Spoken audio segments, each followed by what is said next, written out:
गजाननं भूतगणादिसेवितं कपेत्यम्बुफलचारुभक्षणम् उमासुतं शोकविनाशिकारिकं नमामि विघ्नेश्वरपादिपङ्कजम्।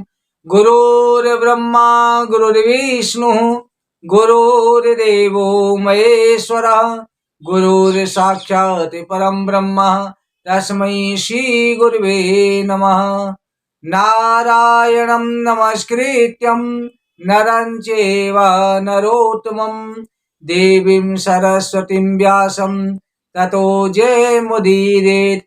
सब द्वार को छोड़कर आयो तेरे द्वार, श्री वृषभान की लाडली जरा मेरी ओर निहार। कथा प्रारंभ होते हैं सुनहु वीर हनुमान, राम लखन सिय जानकी सदा करो कल्याण। बोलो हरिवंश महापुराण की जय, वृंदावन बिहारी लाल की जय। वैशंपायन ऋषि राजा जनमेजय से कहते हैं कि हे राजन, हमने नावाक की कथा का वर्णन किया। नवग मनु के पुत्र नवग के नावाग हुए और नावाग के महाराज अम्बरीश का जन्म हुआ। महाराज अम्बरीश बचपन से बाल्यकाल से भगवान श्री हरि के अनन्य भक्त थे। महाराज अम्बरीश का पूजा पाठ नित्य कर्म में हमेशा रुचि रहती थी। महाराज अम्बरीश भगवान श्री हरि की भक्ति करते, एकादशी का व्रत रखते। एकादशी को व्रत रख करके हमेशा परम ब्रह्म का चिंतन करते। सावे मन कृष्ण पादार विंदो वचांसि वैकुंठ गुणानुवर्णे, करो हरे मंदर माजनादिषु श्रुतिम चकाराचुर सतकथोरे। उनका मन राजलक्ष्मी में जरा सा भी नहीं लगता था। राज्य का केवल पालन करते थे, परंतु सन्यासी जीवन व्यतीत करते थे। राज की देखरेख करते, राज्य संभालते तो केवल अपना कर्म करके कि मेरी जिम्मेदारी है, ये मुझे निभाना है, केवल शारीरिक कर्म से वो करते थे। हमेशा मन भगवान के चरणारविंद में लगा रहता था। संसार की जितनी भी आसक्ति हैं, सभी आसक्तियों को महाराज अम्बरीश स्वप्न के समान समझते थे कि सब मिथ्या है, सब नाशवान है। उनकी मन वाणी स्रोत हाथ पैर इंद्रियां भगवान की सेवा में लगी रहती थी। सभी कर्म जो कुछ भी करते सभी भगवान श्री हरि को अर्पण कर देते। अनेकों अश्वमेध यज्ञ किए जिनमें देवता प्रत्यक्ष होकर के उन्हें दर्शन देते थे। देवता महाराज अम्बरीश की यज्ञ में आकर के स्वयं भाग ग्रहण करते थे। स्त्री पुत्र भाई बंधुराज को संसार किसी भी पदार्थ में उनकी ममता नहीं थी। हमेशा सदा सर्वदा भगवान श्री हरि का चिंतन किया करते थे। भगवान ने राजा अम्बरीश की भक्ति से प्रसन्न होकर के अपना सुदर्शन चक्र अम्बरीश की रक्षा में छोड़ दिया था। महाराज अम्बरीश रानी के सहित परिवार के सहित एकादशी का व्रत करते, नित्य प्रति वो व्रत रहते। एकादशी का जो व्रत रखा जाता है, वैशंपायन जी कहते हैं कि हे राजा जनमेजय, एकादशी का व्रत महीने में 2 एकादशी आती है। महीने में कृष्ण पक्ष की और शुक्ल पक्ष की 2 एकादशी होती हैं, दोनों ही समान होती हैं। एकादशी में स्मार्त और वैष्णव 2 प्रकार की एकादशी होती हैं। युक्तम सामस्तरम वीरो ददारम द्वादशी व्रतम।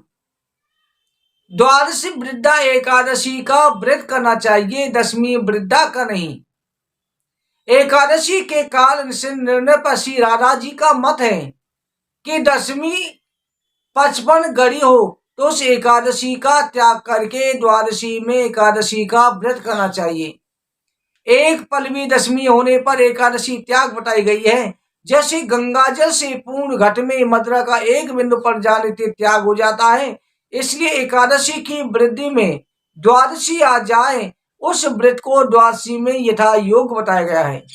एकादशी का व्रत 10वीं पंच पंचादश घटका चेत प्रदर्श्यते तर्म चेकादशी त्याज्य द्वादशो समिपोषेत 10वीं फल मात्रेण त्याज्या चेकादशी तिथि मदिरा बिंदुपातेन त्याज्यंगतो यतः एकादशी यदा वृद्धि द्वादशी च यदा गतः तदा परासोऽस्यान् पूर्वा द्वादशी वृत्तिः। एकादशी राधा जी का स्वयं मत है। एकादशी का व्रत कौन सा करना चाहिए? जैसे पंचांग में देखते हैं 2 एकादशियां लिखी होती है, स्मार्त वैष्णव। स्मार्त होती है जो 10वीं के साथ में एकादशी तिथि लग रही है, उसे स्मार्त कहा जाता है। जिस एकादशी के साथ द्वादशी के साथ एकादशी का एक घड़ी भी संगम है, इसलिए द्वादशी के साथ वाली एकादशी रखनी चाहिए। यह हमेशा शास्त्रों का मत है। इसलिए वैष्णव द्वादशी वृद्धा एकादशी का व्रत करना चाहिए, 10वीं वृद्धा का नहीं। 10वीं वृद्धा में किया गया एकादशी का पुण्य प्राप्त नहीं होता है, वो मोहिनी को चला जाता है, वो इंद्र को चला जाता है, निष्फल हो जाता है। द्वादशी वृद्धा एकादशी का पूर्ण फल आपको प्राप्त होता है। व्रत की समाप्ति पर पारणा के लिए षोडशोपचार से भगवान की पूजा करें। महाराज अम्बरीश यही करते थे। द्वादशी वृद्धा एकादशी का व्रत रखते, अगले दिन पारायण करते, तो समय पर ब्राह्मणों को भोजन कराना, पूजा पाठ करनी, गाय बहुत सी गाय ब्राह्मणों को दान देते थे। हमेशा धर्म का अनुसरण करना महाराज अम्बरीश ने प्रत्यक्ष प्रमाणित किया। एक क्षण के लिए भी महाराज अम्बरीश परमात्मा को भूल नहीं पाते थे। हर समय पर ओम नमो भगवते वासुदेवाय इस मंत्र का जाप करते रहते। एक समय की बात है, एकादशी का व्रत रखा था महाराज। द्वादशी तिथि में एकादशी का पारण करने वाले थे, उसी समय दुर्वासा ऋषि आ गए। ब्राह्मणों को भोजन कराने वाले थे, दुर्वासा ऋषि आ गए। महाराज अम्बरीश ने भोजन के लिए निमंत्रण किया कि भगवान आप जो भोजन ग्रहण करें, आपको निमंत्रण है। दुर्वासा ऋषि ने कहा, अरे राजन, मैं भोजन ग्रहण करूंगा, परंतु पहले मैं स्नान करके आ जाऊं, नदी पे स्नान करके संध्या वंदन करके आ जाऊं, फिर भोजन ग्रहण करूंगा। महाराज अम्बरीश ने कहा, प्रभु जैसी आपकी आज्ञा। महाराज अम्बरीश भोजन की थाली बना करके तैयार करके बैठे हुए, पूजा पाठ कर ली है, एकादशी का प्रारंभ द्वादशी में करना है। इधर दुर्वासा ऋषि स्नान करने गए, स्नान करके संध्या वंदन में भगवान के ध्यान में लीन हो गए, उन्हें देर हो गई। इधर जो है द्वादशी भी समाप्त होने वाली थी, एकादशी का पारण नहीं हो पा रहा था। तब ब्राह्मणों से कहा, ब्राह्मणों में क्या करूं? दुर्वासा ऋषि को मैंने ब्रह्म भोजन के लिए आमंत्रण किया है। ब्राह्मणों ने कहा, हे राजन, भगवान को अर्पण करके तुलसी का पत्ता ग्रहण कर लो, एकादशी का व्रत निष्फल भी नहीं होगा और ब्राह्मण का अपमान भी नहीं होगा।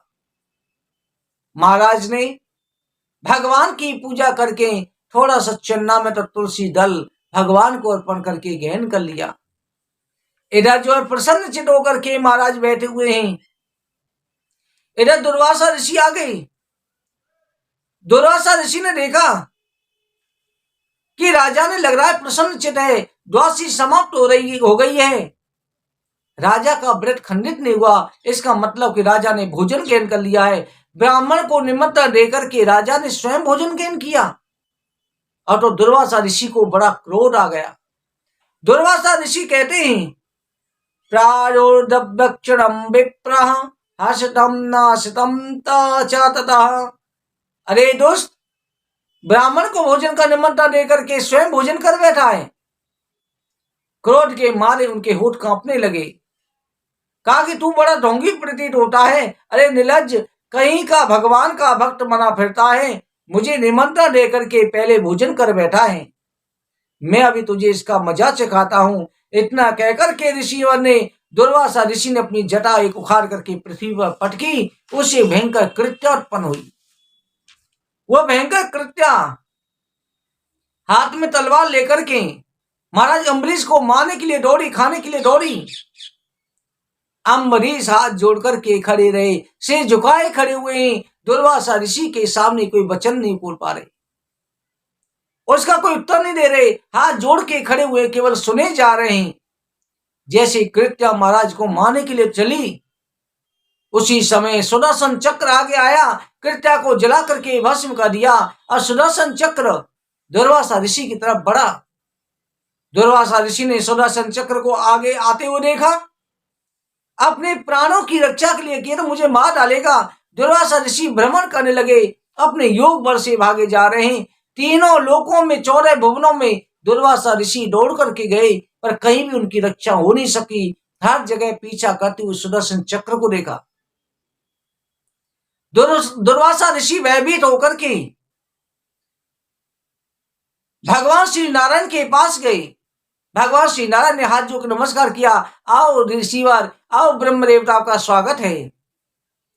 आज मेरे धन्य भाग जो आप जैसे ब्रह्म ऋषि मेरे बैकुंठ में पधारे। दुर्वासा ने कहा, नारायण ये चालाकी बंद करो। अपना सुदर्शन चक्र मेरे पीछे लगा रखा है और सामने आप ब्रह्म भक्त होने का ढोंग कर रहे हो, मेरे सामने हाथ जोड़ के नमस्कार कर रहे हो, पहले इसे रोको। भगवान ने कहा, मुनिवर आप ये क्या कहते हैं? मेरा सुदर्शन चक्र तो मेरे पास है, ये तो भक्त का सुदर्शन चक्र है जो भक्त को मैंने समर्पण कर दिया है, इसे मैं नहीं रोक सकता। आपने भक्त का अपमान किया है, मेरा भक्त निरपराध है, उसने कोई अन्न जल ग्रहण नहीं किया, केवल चरणामृत लिया है, तुलसी का पत्ता लिया है, भोजन ग्रहण नहीं करा, उसने व्रत भंगित नहीं करा, आपका अपमान नहीं किया, फिर भी आपने निरपराध भक्त को दंड देना चाहा। आप उन्हीं के पास जाएं, मैं इसमें कुछ नहीं कर सकता। दुर्वासा ऋषि भयभीत होकर के महाराज अम्बरीश के पास पहुंची और दूर से, हे राजन मुझे क्षमा कर दो, मुझे क्षमा कर दो, इस सुदर्शन चक्र से मेरी रक्षा करो। हे राजन, नमा सुनावाखिल धर्म सेते अधर्मशीला सुर धूम केतवे त्रिलोक्य गोपाय विशुद्ध वर्चसे मनोजवायादिवत कर्मणे गिरे। दुर्वासा ऋषि के वचन सुनकर के राजा ने हाथ जोड़कर के सुदर्शन चक्र को नमस्कार किया। कहा कि आप धर्म की रक्षा करने वाले, अधर्मशील असुरों का संहार करने वाले हैं। आप अपने दिव्य तेज से हे नारायण के अस्त्र त्रिलोक की रक्षा करते हैं, आपका वेग मन से भी तीव्र है। मैं आपको नमस्कार करता हूं।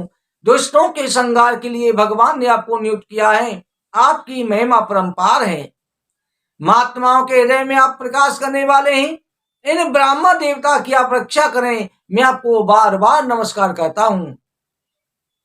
यदि मैंने कुछ यज्ञ दान किया है, धर्मस्थान किए हैं, अगर हमारे कुल के ब्राह्मण देवता ही इष्ट देव हैं, हमारे परिवार में वंश में शुरू से ब्राह्मणों की पूजा करते आ रहे हैं, ब्राह्मणों को इष्ट देव मानते हैं, मैं ब्राह्मणों का सेवक हूं, तो सबके प्रभाव से आप इन ब्राह्मण देवता दुर्वासा को क्षमा कर दें। कुलम नो विप्रदेवम चेदुजो भवतुर्ज्वरः। जैसे सुदर्शन चक्र से कहा कि मैं ब्राह्मणों का सेवक हूं, इस ब्राह्मण को दुर्वासा मुनिवर ब्राह्मण को क्षमा कर दे। सुदर्शन चक्र शांत हो गया। दुर्वासा ऋषि स्वस्थ हो गए।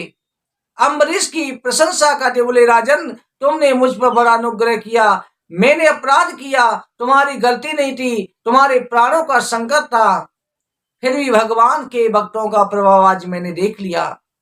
आप भगवान के सच्चे भक्त हो, मैं तुम्हें अनंत आशीर्वाद देता हूं। भगवान श्री हरि के चरणों में आपकी भक्ति दिन रात बढ़ती रहे।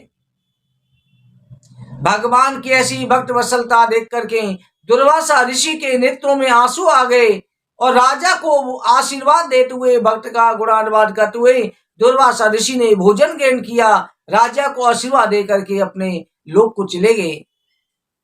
अम्बरीश ने भी दुर्वासा ऋषि के चरणों में गिर करके नमस्कार किया था कि ऋषिराज, मैंने आपको बड़ा कष्ट दिया, मेरे कारण आप पूरे 1 वर्ष तक, वैशंपायन जी के ऋषि कहते हैं राजन, 1 वर्ष तक सुदर्शन चक्र पीछे पड़ा रहा और दुर्वासा ऋषि 1 वर्ष तक भटके थे और 1 वर्ष तक राजा अम्बरीश भोजन की थाली ले उसी स्थान के तट से मस नहीं हुए।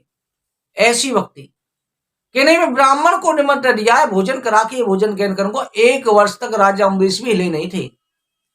कहा कि मुनिवर, 1 वर्ष तक आप जो है भटकते रहे और राजा स्वयं जो भोजन ना करके केवल जल पी करके वहां पर आगमन की प्रसन्नता करते रहे थे, प्रतिज्ञा करी, इसलिए दुर्वासा ऋषि को तृप्ति प्राप्त हुई। राजा ने अपना कर्तव्य पालन किया। राजा अम्बरीश के 3 पुत्र हुए, विरूप, केतुमान और शंभु, जो भगवान के अनन्य भक्त थे। राजा अम्बरीश अपने पुत्रों को राज देकर वन में चले गए। जो मनुष्य सिद्धा भक्ति के साथ में महाराज अम्बरीश के इस वृतांत को श्रवण करता है, उसको भगवान की अनन्य भक्ति प्राप्त होती है। भगवान श्री नारायण की कृपा दृष्टि हमेशा उस व्यक्ति पर बनी रहती है जो इस प्रकार से महाराज अम्बरीश की कथा को श्रवण करता है। हे राजन, मैंने आपको बेबस मनु के 10 पुत्र जो थे उनके बारे में पहले वर्णन किया, जिनमें से पृषक को कवि विरक्त हो गए थे, उनका वंश नहीं चला। करुष, दृष्ट, नृग, नरस्यंत, दृष्ट, इन सब का वर्णन आपको आगे मिलेगा। मैं आपको आगे के वंशों का वर्णन करता हूं। महाराज मनु के वंश में आगे चल के एक चाकू हुआ। एक चाकू के गर्भधान के समय पर मनु को छींक आ गई, इसलिए उसको मनु ग्रहण से उत्पन्न कहा जाने लगा। एक चाकू के 100 पुत्र हुए, जिन 100 पुत्रों में विकुक्षी, निमि, दंडक, ये 3 बड़े थे। 25 आर्यावर्त के पूर्व भाग के, 25 पश्चिम के, 3 मध्य के, शेष 47 पुत्र दक्षिण और उत्तर प्रांत के राजा हुए। एक दिन उसका श्राद्ध में चाकू ने अपने पुत्र विविक्षु को सामग्री लाने के लिए कहा। उसने सामग्री लाते हुए रास्ते में एक खरगोश का शिकार कर लिया, इसलिए पिता ने उसे जो है चांडाल योनि में भेज दिया, उसे श्राप देकर के वहां से अपने राज्य से निकाल दिया। यही पुत्र जो है वशिष्ठ जी से ज्ञान प्राप्त करके भगवान की भक्ति करने लगा और ये आगे चल के बहुत तेजस्वी राजा हुआ। इसने एक समय देवासुर संग्राम में इंद्र को वृषभ बना करके कुकुट पर बैठ करके दैत्यों को जीता था, इसलिए पुरंजय इंद्रवाय कुकुश नाम से प्रसिद्ध हुआ। उनकी 100 रानियां थी, जो राजा को पुत्र सुख प्राप्त नहीं हुआ। राजा वन में चले गए, वहां पर ऋषियों ने दया करके राजा से पुत्रेष्टि यज्ञ कराया। राजा से जब पुत्रेष्टि यज्ञ कराया तो उस समय पर यज्ञ में रखा हुआ जो जल था, रानी को पीना था, मंत्रों से मंत्र था, उसे राजा को रात में प्यास लगी, उस जल को पी लिया। प्रातः काल उस जल को ना देख करके ऋषियों ने कहा, इस जल को किसने पिया है? राजा ने कहा, भगवान मैंने पिया है। ऋषियों को बड़ा आश्चर्य हुआ। समय ऋषिवर की जल के प्रताप से जो संतान प्राप्ति के लिए मंत्र जल था, उसी से राजा के पेट में गर्भ रह गया और राजा का जब गर्भ बढ़ा तो राजा का पेट फाड़ा गया। पेट फाड़ के बच्चे को निकाला गया। उसी समय वो बच्चा दूध के लिए रोने लगा, क्योंकि भूखा था, दूध कहां से पिए। कम दास्यति कुमारोयम इष्टयम रोयते वृषम माधाताम वर्ष माम रोदिरोतिन रोदेशनम मदात। अरे बालक रो रहा है, क्या पिएगा? इस प्रकार से जब सभी व्याकुल हो गए, ये क्या पिएगा, भूखा है। उसी समय इंद्र उस यज्ञ में विराजमान थे। देवराज इंद्र ने कहा ये मुझे पिएगा। ये कहकर के इंद्र ने अपनी तर्जनी उंगली उस बालक के मुंह में डाल दी। इंद्र की अमृतमयी उस उंगली के रस को पीने से उस बालक का नाम मनदाता पड़ा, क्योंकि इंद्र ने कहा मनदाता ये मुझे पिएगा, इसलिए मनदाता पड़ा।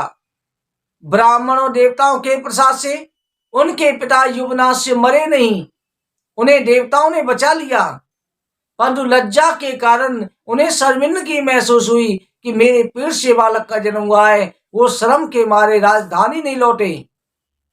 ऋषियों के आश्रम में साधना करते हुए मोक्ष को प्राप्त हुए। युवनाश के पुत्र मनदाता चक्रवर्ती राजा हुए। उदय स्थल से लेकर के जहाँ सूर्य उदय होता है और अस्त होता है वहां तक उनका राज्य था। उन्होंने राजा शिशुविंदी की कन्या बिंदुमती से विवाह किया, जिनसे उन्हें 3 पुत्र हुए और 50 कन्या हुई। 50 कन्याओं का विवाह सौरभ ऋषि से हुआ।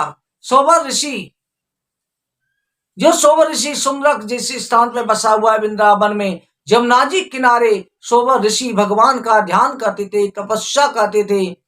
कई हजार वर्षों तक तपस्या करी थी। कई हजार वर्षों तक सौवर ऋषि वहां पर तपस्या करे थे। कहा जाता है 40,000 वर्ष सौवर ऋषि को तपस्या करते हुए बीत गया था।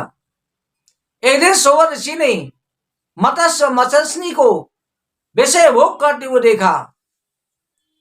कहा जाता है ये मन बड़ा चंचल है, मन के बहुते रंग हैं, क्षण क्षण बदले सोए, एक रंग में जो रंग है ऐसा बदला कोई।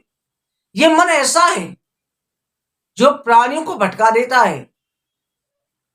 40,000 वर्ष तक जो जितेंद्र लेकर के ब्रह्मचर्य का पालन करके ऋषि ने तपस्या करी, ऐसे ऋषि एक मत्स्यिनी को विषय भोग करते हुए, एक जंतु को करते हुए देख करके उनके मन में काम जाग गया।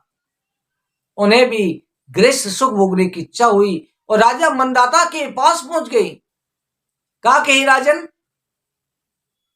मैं चाहता हूं कि मेरा विवाह हो जाए। आपके 50 बेटी हैं, एक कन्या मुझको दे दो, मैं आपकी एक पुत्री से विवाह करना चाहता हूं। राजा मनदाता ने देखा कि ऋषिवर को मना करते हैं, अगर ऋषिवर को मना करते हैं तो ऋषिवर श्राप दे देंगे, क्योंकि 40,000 वर्ष की तपस्या है। राजा ने कहा हे मुनिवर, आप रनवास में चले जाएं, जो कन्या आपसे विवाह कर लेगी, आपको पसंद करेगी, उसी के साथ विवाह हो जाएगा। सोवा ऋषि बड़े बुजुर्ग थे, लकड़ी के सहारे चल रहे थे। वो समझ गए कि राजा मेरी वृद्धावस्था का मजाक उड़ा रहा है, इस रूप में कोई भी कन्या मुझे वरण नहीं करेगी। ऋषिवर ने अपनी तपस्या के बल से 16 वर्षीय कामदेव के समान रूप धारण कर लिया। दिव्य आभूषण से सुसज्जित थे। ऐसा दिव्य रूप धारण करके महलों में गई। कहा कि राजा का आदेश है, कौन कन्या मेरे साथ विवाह करना चाहती है। उसी समय 50 तैयार हो गए उस रूप को देख के। राजा मनदाता ने 50 कन्याओं का विवाह कर दिया। सौवर ऋषि ने 50 कन्याओं के लिए वहीं पर वृंदावन के किनारे 50 महल खड़े तैयार कर दिए। सभी दास दासियों से परिपूर्ण थे। सौवर ऋषि ने सुंदर भवनों का निर्माण किया। क्रीड़ा के लिए वन उपवन, सुंदर दासियां, सब कुछ प्रकट किए। राजकन्याओं के साथ बहुत दिनों तक उन्होंने संसारिक सुख भोगे। एक दिन सौवर ऋषि के मन में वैराग्य जाग गया। अरे मैं कितना बड़ा मूर्ख हूं, इस दलदल में नरक में दोबारा से फंस गया। काम में ब्रह्मचारी था, 40,000 वर्ष की तपस्या करी, इस मन के कारण, आंखों की दृष्टि के कारण में भटक गया। तभी कहा जाता है ना कि अपनी दृष्टि को सुधारो, सृष्टि स्वतः सुधर जाएगी। हमारे पतन का कारण ये दृष्टि होती है।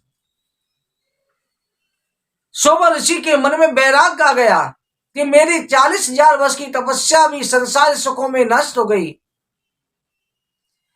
परंतु ये मोह देखो, ये विषय भोग आज भोगा, फिर दोबारा से इच्छा होती है, नित्य प्रति इच्छा होती है, इससे कभी तृप्ति नहीं होती।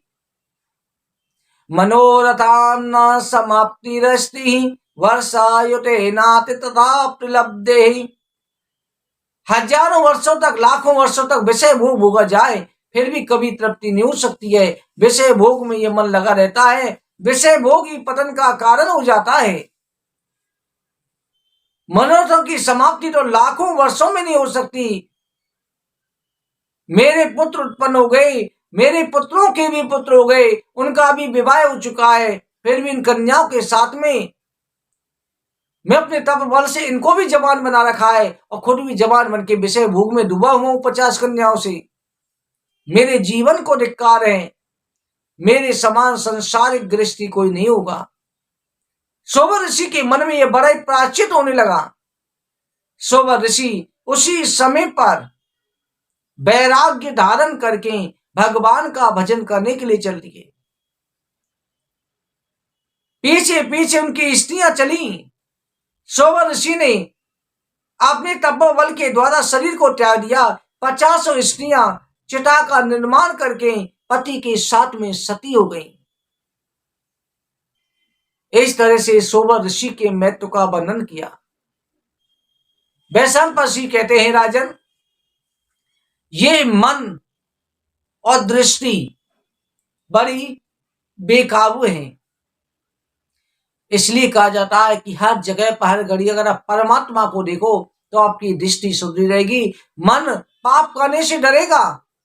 अगर आप परमात्मा को भूल गए, जिस घड़ी भूल गए, उसी क्षण आपका पतन हो जाएगा। इसलिए आप फोन में भी देखते हो, मोबाइल पे देखते हो भक्तों, तो आप अच्छी वस्तुएं देखो, दूषित चीजों से बचो। भक्तों, आज की कथा कहीं पर समापन करते हैं। कथा सदा होती रहे, सुनहु वीर हनुमान, राम लखन सिय जानकी, सदा करो कल्याण।